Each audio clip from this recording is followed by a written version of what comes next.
Pagka hawak po nyo yon, nasa sa inyo po to kung masusugatan kayo. Kasi sa mga gallery, makikita nyo na please don't touch. Yung po sa akin, please touch.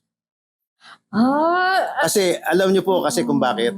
Gusto ko pong hawakan nyo yung artwork ko, hindi ko pinagbabawal to. Gusto ko pong hawakan nyo para ma-feel nyo yung mensahe ko.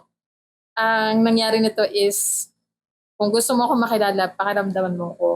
Saka pagka hawak po nyo yon, nasa sa inyo po to kung masusugatan kayo. Hindi. Ay, ganun. Kasi may mga sharp object doon at merong mga soft.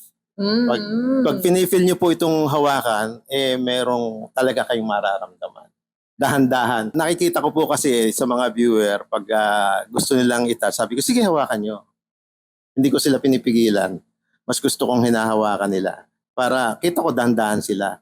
Yung softness ng paghawak nila, doon nila ma-feel kung ano yung istorya.